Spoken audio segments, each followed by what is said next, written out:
ನಾನು ಇನ್ನು ಮುಂದೆ ಬಾಡಿ ಟ್ರಾನ್ಸ್ಫಾರ್ಮೇಷನ್ ಸೀರೀಸ್ ಮಾಡಲ್ಲ. Welcome back to day 3 of BTS.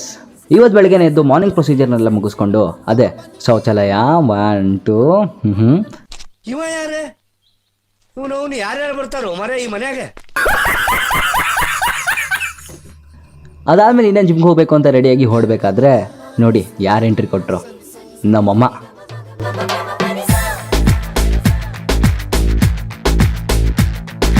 ಏನು ಕ್ಯೂಟ್ ಅಲ್ಲ. ನಮ್ಮಮ್ಮಗೆ ಬಾಯಿ ಹೇಳಿ ಅಲ್ಲಿಂದ ಹೊರಟು ಆನ್ ದಿ ವೇ ಬರ್ತಾ ಹೈಡ್ರೇಟ್ ಆಗಿ ಜಿಮ್ಗೆ ರೀಚ್ ಆದೆ. ಸರಿ ಆಯಿತು, ಇವತ್ತು ಲಿಫ್ಟಲ್ಲಿ ಹೋಗೋಣ ಅಂತ ಲಿಫ್ಟ್ ಬಟನ್ ಪ್ರೆಸ್ ಮಾಡ್ತಾ ಇದ್ದೀನಿ, ಲಿಫ್ಟೇ ಬರ್ತಾ ಇಲ್ಲ. ಬ್ಯಾಕ್ಗೆ ಬ್ಯಾಕ್ ಅಂದ ತಕ್ಷಣ ತಲೆ ಎಲ್ಲೆಲ್ಲೋ ಹೋಯ್ತಲ್ಲ. ನನ್ಗಿದ್ದು ವರ್ಕೌಟ್ ಬಂದು ಬೆನ್ನಿಗೆ. ವರ್ಕೌಟ್ ಎಲ್ಲ ಮುಗಿಸ್ಕೊಂಡು ಮನೆಗೆ ಹೋಗ್ಬೇಕಾದ್ರೆ ನಮ್ಮ ಟ್ರೈನರು ಒಂದು 5 ಇದ್ಕೊಂಡು ಪುಲಪ್ಸ್ ಮಾಡೋಗಿ ಅಂತ ಹೇಳಿದ್ರು.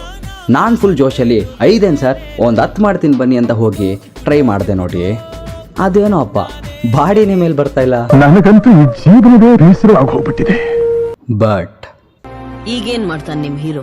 Will he give up? ಗಾಯಗೊಂಡಿರೋ ಸಿಂಹದ ಉಸಿರು ಗರ್ಜನೆಗಿಂತ ಭಯಂಕರವಾಗಿರುತ್ತೆ. As I believe, fail many times, stand up every time. That's how success begins.